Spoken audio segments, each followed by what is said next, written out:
Então, bom dia. É uma alegria estar aqui com vocês, conhecer essa igreja, que eu já tinha ouvido falar. E é bom saber que nós somos um corpo só, né? E Deus vai falando de várias maneiras. E é bom saber que existe aqui um corpo vivo que está sinalizando o reino nesse lugar. Então, o tema é características de uma família saudável, né? E eu acho que a família está sendo alvo de muitos ataques, né? Ataques diabólicos, ataques da própria sociedade, e a gente vê as famílias desmoronando. E eu costumo dizer que a minha tristeza é que os evangélicos esperam até o último momento para buscar ajuda, né? Vão buscar ajuda só já quando está tudo quebrado. E como a gente precisa fazer um trabalho de prevenção, né? De fortalecimento da família, não esperar chegar na UTI para buscar ajuda. Mas então é importante a gente perceber que a família, primeiro, é projeto de Deus desde a criação. É a única instituição que foi criada antes da queda, né? E é lindo o projeto porque é para se tornar um, como a Trindade é um. Ou seja, a relação homem-mulher, ela reflete o mistério da Trindade. E tem essa missão de refletir também a aliança que Deus faz com os homens, né? Então, que privilégio, que vocação maravilhosa que é o casamento, né? E que é abençoado com os filhos que são realmente bênção do Senhor. E o próprio Jesus nasce numa família, né? Ele faz todo esse processo de se desenvolver dentro de uma família. O ser humano ele vai se construindo na família. É praticamente o único ser vivo que não sobrevive se não for cuidado. A gente vê os animais nascendo e já saindo, né? O cavalinho já se pondo em pé, já saindo, as tartaruguinhas enfrentando o mar. Mas o ser humano, se não tiver alguém que cuide, ele morre. Então, a família é esse útero social onde o ser humano vai se desenvolver fisicamente, emocionalmente, espiritualmente. Por isso a família é tão importante, né? É tão essencial para a formação do ser humano. E o diabo não tem família, por isso ele quer destruir as nossas. O que aconteceu com a queda? A queda foi um movimento para ser como Deus, em vez de ser com Deus, né? E com isso quebrou-se a comunhão com Deus, e a consequência disso foi também uma luta pelo poder entre o homem e a mulher. A primeira reação do homem foi jogar a culpa da mulher, né? E a gente também faz isso das mulheres. O primeiro mecanismo de defesa é culpar o outro. A mulher culpou o diabo, mas no fundo... Então, essa questão da queda que realmente quebrou essa comunhão que a gente tinha, né? E o primeiro mecanismo, além de culpar o outro, foi se esconder. E a gente, então, no casamento, a gente tem que ter todo um caminho de aprender a construir essa intimidade, de ir se desnudando um para o outro, né? Porque muitas vezes a gente se desnuda fisicamente muito antes de se desnudar emocionalmente. Isso demora a vida inteira, né? De construir essa intimidade, de reverter os efeitos da queda, de construir uma relação de respeito mútuo, né? Em que a gente pode ter justamente essa coragem de se abrir e de se mostrar como a gente é. E o divórcio aconteceu como fruto da queda por conta da dureza do nosso coração, né? Agora, a gente tem que ver que, além desse ataque satânico, a sociedade conspira contra o casamento, contra a família e contra a vida, né? Por quê? Porque para a sociedade é importante ter consumidores compulsivos. Uma família quebrada consome muito mais. Então, cada família que se quebra são 2 geladeiras, 2 fogões, né? E o indivíduo sozinho consome mais, porque aí ele vai investir mais na sua carreira profissional, ele vai ter mais dinheiro para gastar, ele vai priorizar, né, essa coisa do consumo. E aí ele é muito útil ao nosso modelo econômico, que precisa realmente funcionar em cima desse consumo. Então, a família está sob ataque e a própria vida, né? A gente vê, infelizmente, o movimento feminista achando que uma das grandes conquistas é promover o aborto, né? Que é morte. Então, infelizmente, a gente está vivendo um momento histórico em que, mais do que nunca, a família está sob ataque. Eu acho que uma primeira coisa que eu queria falar é a gente tem que se libertar de vários mitos em relação à família, para poder viver uma família saudável. Talvez, acho que o primeiro mito é esse mito da família perfeita, que, né, por ser cristão, a gente tem essa carga, uma família perfeita. Na realidade, não existe família perfeita, porque a família, como nós, tem luz e sombra.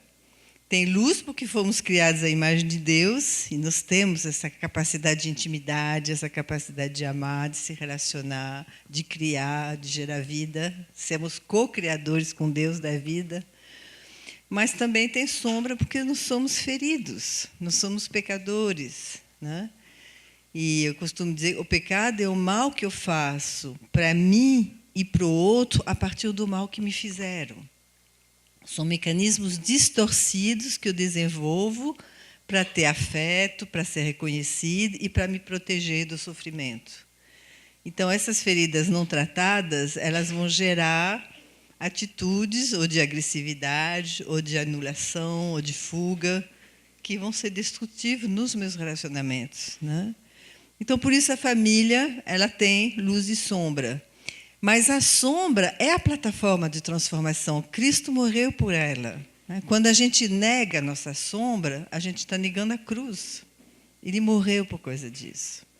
Quando a gente reconhece a nossa sombra, ali que a gente tem a oportunidade de experimentar o poder restaurador de Deus, né?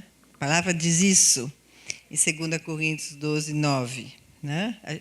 Tem que se gloriar nas nossas fraquezas, porque é nela que a gente experimenta o poder de Deus.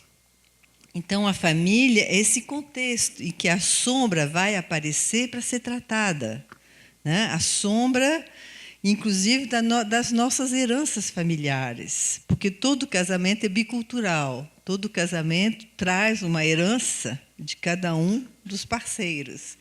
E a gente vai precisar peneirar essa herança para poder se libertar do vil proceder que os nossos pais nos legaram, né? Então, é um contexto para experimentar essa cura, é um contexto para aprender a amar, e aprender a amar sem exigir perfeição, da forma como Deus nos ama, né? Então, o mito da família perfeita, né?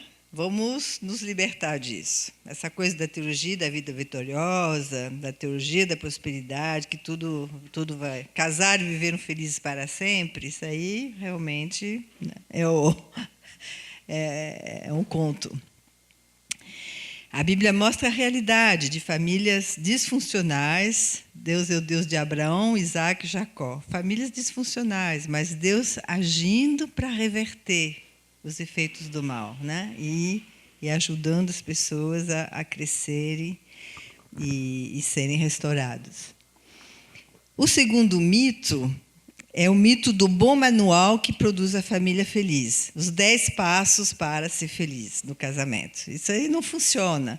Na Bíblia, o livro que mais fala da relação homem-mulher é o livro de Cantares. É um livro de poesias, é um livro de metáforas. Não são regras, tem princípios na Bíblia. Tem princípios de relacionamento, tem princípios éticos, mas não são regrinhas, porque o ser humano não é uma máquina que precisa ser ajustada, né? O ser humano é um mistério. O ser humano é muito maior do que a gente pode imaginar, e cada ser é único. E cada relação é única.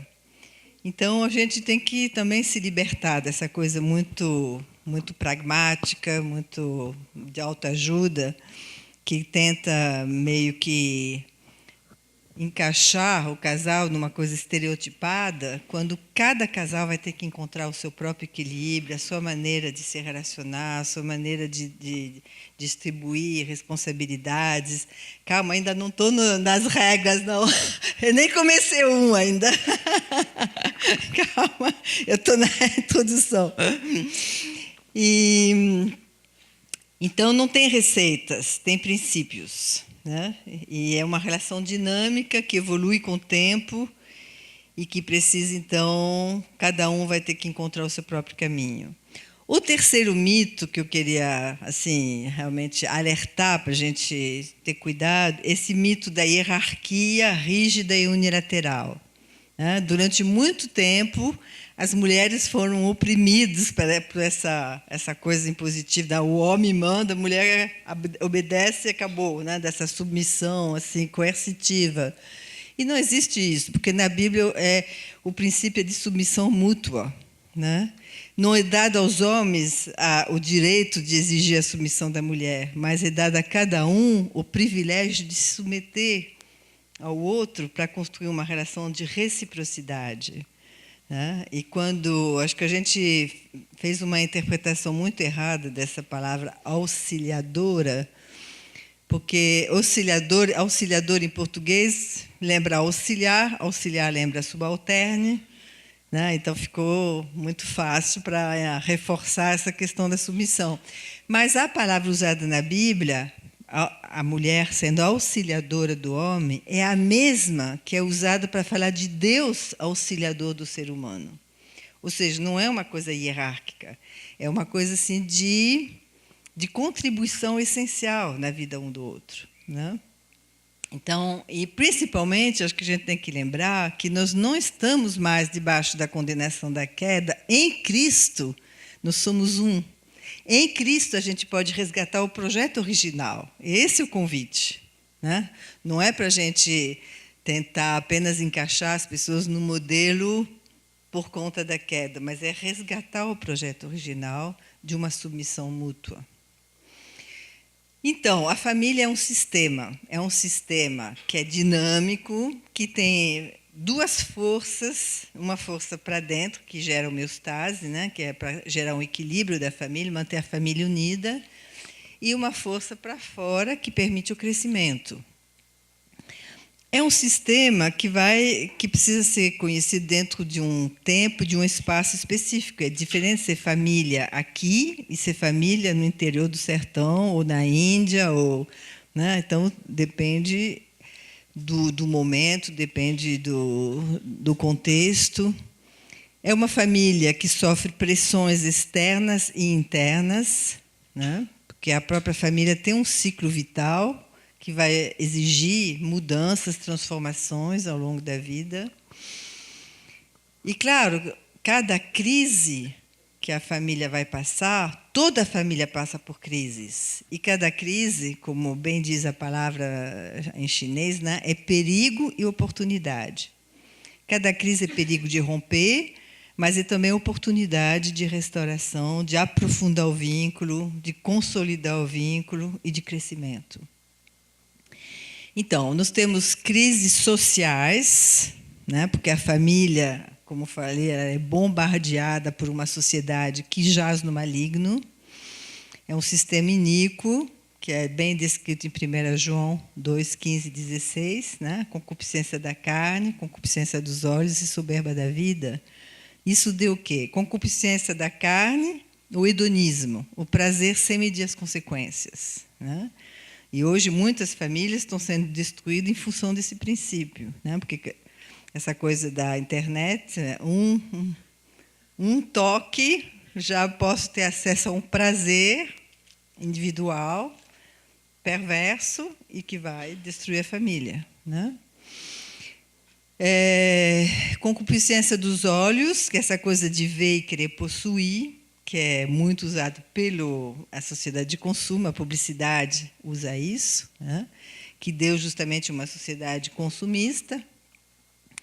E a soberba da vida, essa coisa de querer ser o primeiro, de querer aparecer, de querer se destacar. Desde pequena, a criança é, né, meio que estimulada a se destacar. Então, deu uma sociedade individualista e competitiva.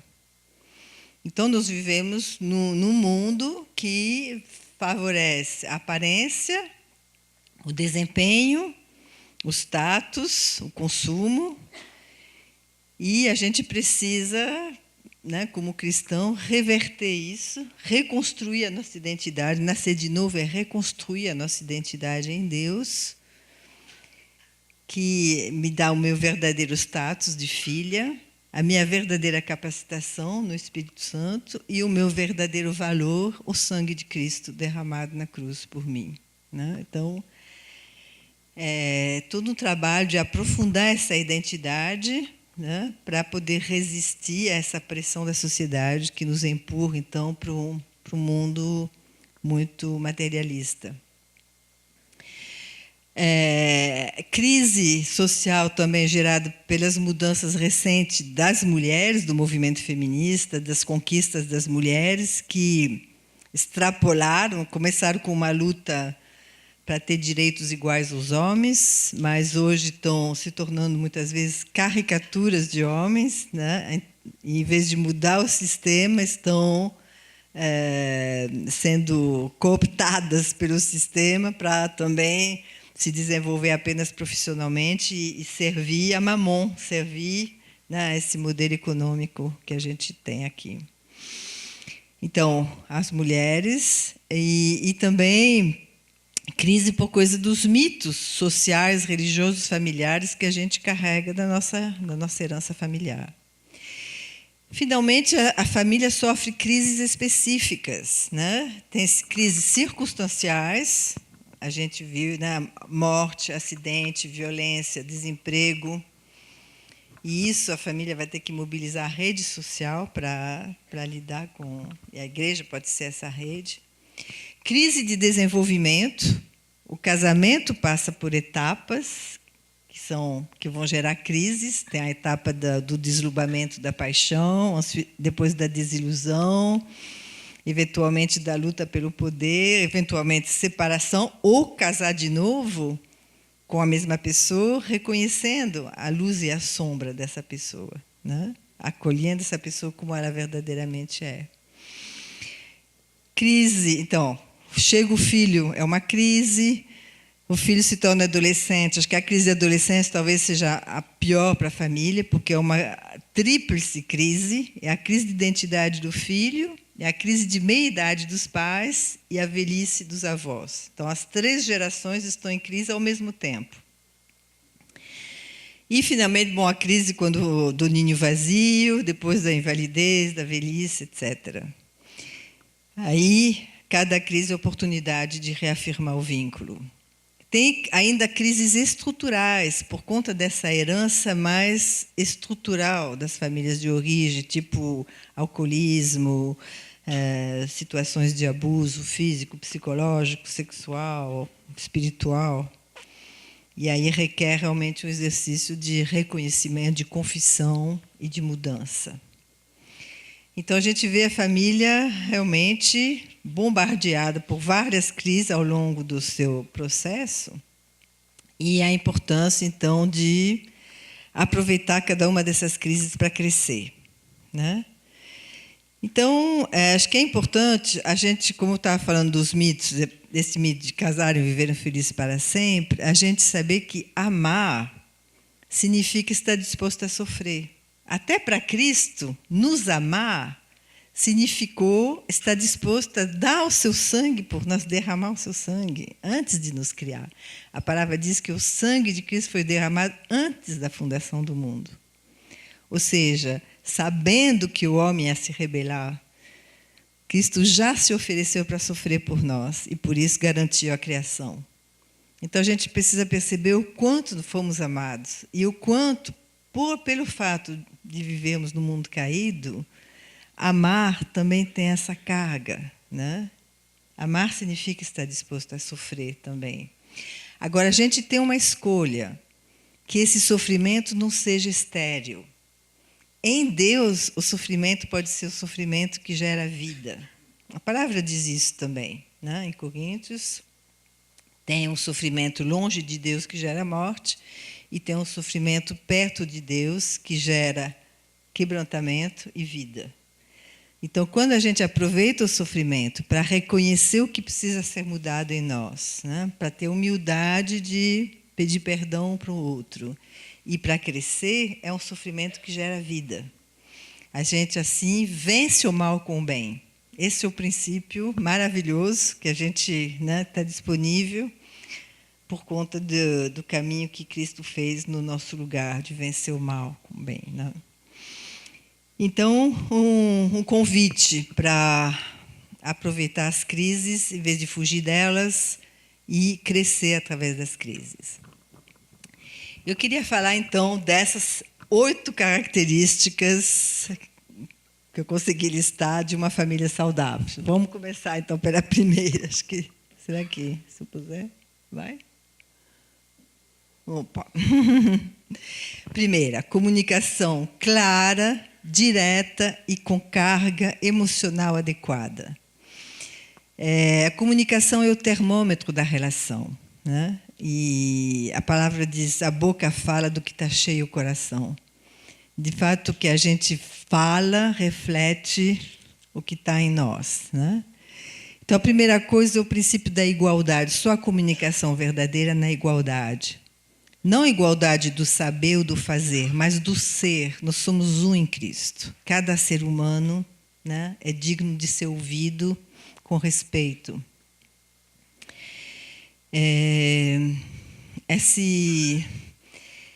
Uma comunicação requer também a possibilidade de respeitar as diferenças. Diferença na maneira de se expressar, diferença no ritmo. Tem gente que precisa de mais tempo para poder chegar a falar coisas mais íntimas, outros são mais rápidas, né? A comunicação requer saber ouvir, porque acho que talvez seja a coisa mais difícil para a gente não sabe ouvir. E uma expressão de amor é ouvir. Né? A palavra diz, o Salmo 116, 1, né? Amo o Senhor porque Ele ouve a minha voz. Né? Eu sei que sou amada porque Deus está sempre disposto a me ouvir. Então, essa experiência é primeiro de aprender a ouvir. Ouvir Deus, ouvir a mim mesmo e ouvir o outro. Se eu não consigo ouvir a mim mesmo, também não vou conseguir ouvir o outro. Para ouvir, eu tenho que estar presente, tenho que estar disponível, né? Ter tempo para o outro, sem estar armado, eu tenho que me desarmar. Né? E acho que justamente estar presente é uma das 5 linguagens do amor, né? Uma presença realmente com qualidade. A gente sabe, a palavra nos alerta que a gente pode construir ou destruir através da palavra. Né? São palavras que abençoam ou que amaldiçoam. Palavras agradáveis são como favo de mel, doce para a alma e medicina para o corpo. A Bíblia já falava dessa dimensão psicossomática da palavra. Né? Uma palavra que pode ser terapêutica ou pode enfermar o outro. Ou seja, a palavra ela pode mobilizar o melhor ou o pior do outro. O que impede a comunicação? Falar demais, né? No muito falar não faltam transgressões. Tem gente que fala pelos cotovelos, que fala, né? Derrama, descarrega a sua angústia no outro, sem medir o que está falando. Falar pouco também, né? Claro. Eclesiastes diz tempo de estar calado e tempo de falar. Interessante que é primeiro estar calado e depois falar. Primeiro ouvir e depois falar. Né? Com Deus também, a gente precisa aprender, as nossas orações são monólogos. A gente precisa aprender a ouvir primeiro, para depois falar. Outra coisa que atrapalha a comunicação são os exageros. Né? Nunca, sempre, você sempre chega atrasado, você nunca presta atenção no que eu falo. Esses exageros só vão gerar resistência do outro lado. Acusações, né? Em vez de falar de mim, olha, eu estou me sentindo, eu estou carente, eu estou me sentindo só. Você não me dá atenção, você não vem, você... Etc, né? A gente acusa em vez de falar da gente. E, claro, o outro vai se defender. E isso vai levar a um bate-boca. Então, quanto menos a gente se ouve, mais a gente vai levantar a voz e menos a gente vai se ouvir. O que facilita? Tempo disponível, honestidade, a palavra branda desvia o furor, né? Compartilhar emoções em vez de acusar, E aí, uma comunicação clara, porque a gente quer que o outro adivinhe. A gente fala por subentendidos. Ah, abriu um cinema. Em vez de dizer, puxa, eu gostaria de ir no cinema hoje, né? A gente joga coisas querendo que o outro adivinhe, muitas vezes ele não vai adivinhar, né? Direta é sem intermediário. Nas famílias, a gente tende a usar um filho como intermediário na relação do casal. Isso é muito prejudicial para a criança, inclusive. Então, como é importante, né, evitar essa coisa. Vai dizer para o teu pai isso, isso e aquilo, né? Como é importante poder falar. A Bíblia fala isso, Provérbio 25, 9. Vai resolver diretamente com a pessoa, sem intermediários, né? E com carga emocional adequada. Acho que isso é uma coisa interessante de perceber, né? Quando a minha reação é desproporcional à situação, é porque existem coisas acumuladas. E aí eu preciso olhar o que está por trás dessa minha atitude e, em vez de focar nessa situação que foi apenas um gatilho, tentar perceber o que é que está por trás e que precisa ser conversado, né? Então, não acumular. A gente tem essa coisa de botar, enfiar debaixo do tapete, vai levando, depois um dia estoura, né? Eu tenho atendido alguns casais que vêm e falam, a gente está se separando, não tem mais jeito, mas é curioso porque a gente nunca brigou. Esse é o problema. Pessoas inteiras vão ter conflito. Esses conflitos foram camuflados ao longo da vida, chega uma hora que, né, ficam ficando tão distante um do outro que já não tem mais nem o que construir junto. Então, não é à toa que a palavra diz para não deixar o sol se pôr sobre a nossa ira, não acumular, né? Bom, segunda, regras claras. Vamos lá. Não. Pronto. Aqui, foi. Regras claras, coerentes e flexíveis.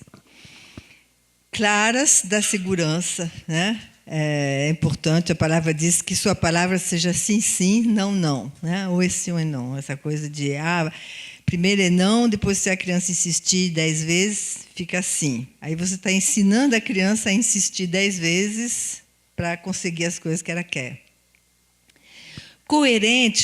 Coerente, a regra tem que ser coerente com aquilo que eu vivo, né? Não posso dizer para a criança, não veja televisão se eu sou viciada em televisão, ou não pega o teu celular se eu estou o tempo todo no celular. Então, coerente com os nossos valores, com o exemplo que a gente dá, e flexíveis em função do contexto. Uma regra diferente durante a semana, ou fim de semana, ou nas férias, e flexível em função da idade dos filhos. Cada filho vai ter a regra em função do seu, né, da sua idade. E, às vezes, flexível em função da personalidade, né? Porque tem filhos que precisam ser estimulados, tem outros que precisam ser, né, meio que freados. Então, a regra vai ser também flexível em função de cada um na família. Então, é importante essa diversidade. 3. Liderança presente e diferenciada. Quando falei na hierarquia no casal, sim, no casal é uma parceria de submissão mútua, mas existe uma hierarquia em relação aos filhos, isso precisa ser bem claro. E essa hierarquia ela precisa ser delimitada desde pequenininho, né? Então, existe um subsistema parental que é delimitado. E é muito ruim quando a gente delega a um dos filhos alguns papéis desse subsistema parental, né? De cuidar dos outros, de colocar limite, né? Então, é importante que o subsistema parental assuma a sua responsabilidade de ser a base da família. E, claro, esses limites precisam ser democráticos, né, a partir de muito diálogo e da unidade entre os pais. Uma coisa muito ruim na família é quando um pai diz uma coisa e a mãe diz o contrário, né? Daí as crianças ficam sem referência. Então, uma liderança presente e diferenciada. há espaço para os conflitos, né? Como eu estava dizendo. Pessoas inteiras vão ter conflitos. Os conflitos fazem parte de todo o sistema e eles precisam ser acolhidos e lidados de forma construtiva. Não há conflito no modelo tradicional, que um manda e todo mundo obedece. Aí não há conflito, mas acho que esse modelo não existe, está em extinção, né? Então, a gente vai ter que aprender a conviver, dando espaço para cada um, aprender a saber se reconciliar, em vez de buscar uma harmonia superficial, que é imposta de cima para baixo, né? Espaço para o conflito é muito importante. Há espaço para a raiva. Existem famílias onde algumas emoções são censuradas, e uma delas é a raiva. Na realidade, a gente precisa ensinar os filhos a lidar com raiva e com frustração. São duas emoções importantes que precisam ser digeridas. Irai-vos e não pequeis. A raiva é normal. É normal alguém sentir raiva quando a gente põe limite, quando a gente frustra uma expectativa. Mas vai precisar digerir sem agredir de volta, né? sem querer agredir o outro. Então, o espaço para a raiva é muito importante, poder expressar de uma forma construtiva, porque quando não há espaço para expressar a raiva, a gente acaba descarregando no elo mais frágil, que se torna a lata de lixo da família, né? E engolir a raiva gera doenças psicossomáticas, a depressão em particular. Então, a raiva é uma etapa legítima para chegar a uma aceitação que não seja conformismo, fatalismo, né? Outra coisa é a expressão de afeto e riso. Acho que isso é uma coisa essencial na família, né? E muitas vezes a gente acha, por exemplo, que educar filhos é corrigir. Então, a gente fica focando nos erros, no que falta, nas cobranças. Mas, na realidade, família é o espaço da festa, da celebração, né? Poder lidar com, inclusive, as diferenças com muito bom humor, né? O espaço para brincar, a importância do brincar na família, importância dos rituais, ritual para dormir, ritual das festas, ritual para celebrar sucessos. Espaço para desenvolver um espírito de gratidão, focar no que é bom, focar no positivo, focar na luz. Educar é muito mais ajudar a perceber os recursos dessas crianças e estimulá-las, né? Então, que seja um espaço realmente onde essas linguagens do amor têm o seu lugar, né? do afeto, da palavra que abençoa, do olhar que abençoa, né? E nesse sentido, acho que o lugar para o riso. Novamente, há uma integração conjugal diferenciada. O casal é o elo básico da família, né? E muitas vezes os casais, quando chegam os filhos, começam a se tornar mais pai e mãe do que marido e mulher, né? Começa a esquecer o seu, né? Ser mulher, ser homem. Começa a esquecer de namorar, começa a esquecer de cultivar a relação. E como é importante, então, até para os filhos, a melhor herança que a gente pode dar para os filhos é a herança de um modelo de casal que sabe lidar com perdão, que sabe se reconciliar, que sabe superar as adversidades, né? Então, isso requer uma prioridade para o casal, né? A gente ensina pela nossa atitude o que é ser homem, o que é ser mulher e o que é ser casal, né? Então, como é importante isso, como é importante essa dedicação ao casal como prioridade na relação, né? na família. Ter espaço de intimidade, ter espaço para um tempo separado para o casal. E como a gente precisa casar várias vezes ao longo da vida com a mesma pessoa, né? Porque esse contrato de casamento, essa aliança, ela vai se aprofundando, ela vai se transformando. Quanto mais unidos, mais espaço para a individualidade. Quanto mais forte o vínculo, mais autonomia. Esse é um princípio maravilhoso, né? Porque realmente esse objetivo, que na família... Eu gosto de ter uma imagem que eu vi da mãe de Martin Luther King, né, numa entrevista que ela deu. Perguntaram para ela como ela tinha criado os filhos, o filho, para ele ser tão especial. E ela falou: eu procurei dar raízes e asas. Então, a família é esse espaço de aconchego, de pertencimento, né? Mas é também um espaço para autonomia. Os filhos são flechas e cada um na família precisa ter o seu espaço para crescer. Então, quanto mais unidos, mais possibilidade de voar longe, mais possibilidade de crescer sem romper o vínculo. Por isso o vínculo conjugal é tão essencial, porque é ele que vai dar essa possibilidade, né? Então, um investimento na relação do casal. E, por conta disso, que é uma consequência... Ups, o 8... Então,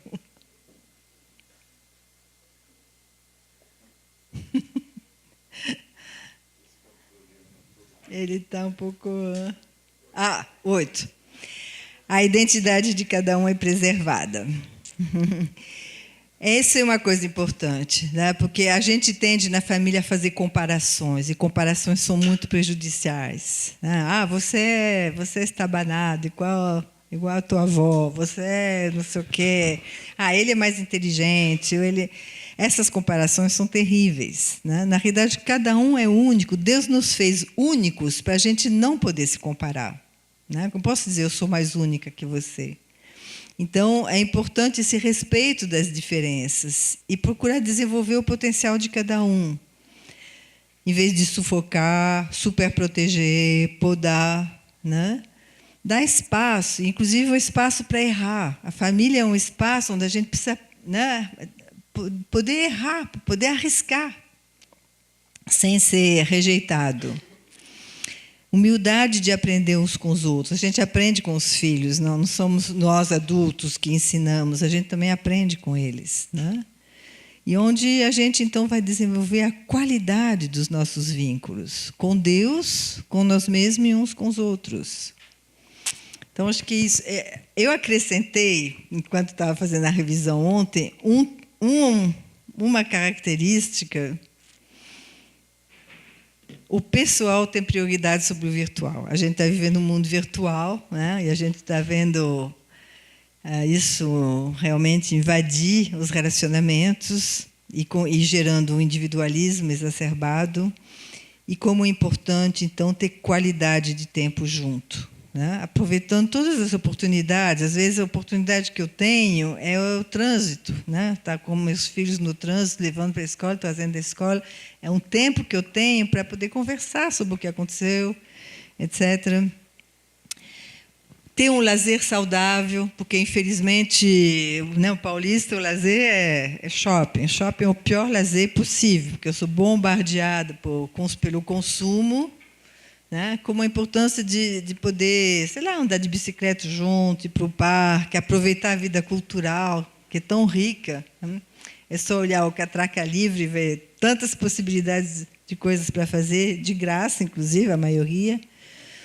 Então, ter realmente esse tempo junto, sem cobranças, né? Um tempo em que, por exemplo, esse ritual para dormir, de novo, que é tão importante, ler com os filhos, ler para os filhos quando eles estão pequenos, ler com os filhos depois, que também é uma forma muito importante de desenvolver esse gosto pela leitura.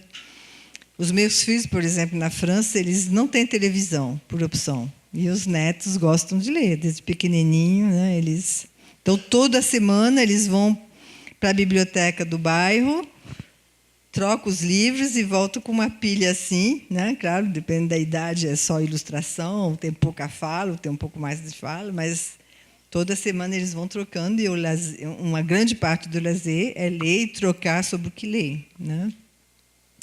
O que é triste no modelo dessas nossas famílias de classe média, média alta, é que quem cumpre essa função materna, muitas vezes, é a empregada, né? Você quer assistir o filme A Que Horas Ela Volta, onde fica muito claro a empregada nesse papel de acolhimento afetivo, de cuidado, de se interessar, de ter um tempo de qualidade com o filho da patroa.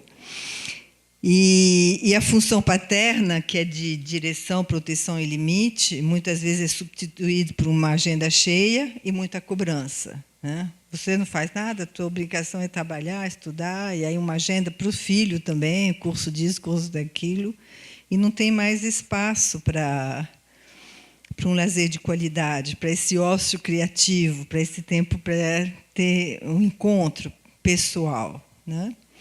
Eu estava lendo, por coincidência, ontem, uma entrevista da Stella Reuner, que é a diretora do filme O Começo da Vida, que está sendo lançado agora. Ela fez uma pesquisa no mundo inteiro e ela concluiu isso. A criança não quer pais perfeitos, ela quer que estejam presentes. Essa é a grande conclusão dela. Tá? Ela fez vários filmes, A Criança, a Alma do Negócio, sobre essa questão da criança ser bombardeada desde pequena para consumir. Muito além do peso, né? As crianças obesas porque ficam na frente da televisão em vez de brincar lá fora. O território do brincar, cada vez menos espaço para a criança brincar. Né? E tarja branca, a medicalização da criança. Né? Hoje em dia, as crianças são taxadas com TDA, TDAH, e já se dá Ritalina, né? Sossega-leão, e com isso vai realmente privando a criança de toda a sua criatividade, de toda a sua capacidade de desenvolvimento de forma mais harmoniosa. Então, realmente, como família, nós temos muitos desafios. Né? O que é muito bom é saber que Deus nos capacita, que Deus é a nossa referência, que nós temos o fruto do Espírito Santo disponível, amor, alegria, paz, benignidade, mansidão, domínio próprio, e que o processo é reconhecer as nossas dificuldades, as nossas limitações e continuar sendo aprendizes, né? Continuar aprendendo ao longo do caminho. Uma descoberta que eu fiz interessante na Bíblia é que, quando fala felizes, bem-aventurados, por exemplo, Mateus 5, Salmo 1, no original é em marcha, a caminho. Basta estar a caminho, basta estar indo na boa direção, basta saber que a gente está caminhando, crescendo, né? A gente tem crise, a gente tem desencontro, mas a gente se reencontra, a gente retoma, e essa é a experiência da graça. Então, que Deus nos ajude a prosseguir nesse caminho, com graça, esse caminho com Cristo, até Cristo. Amém.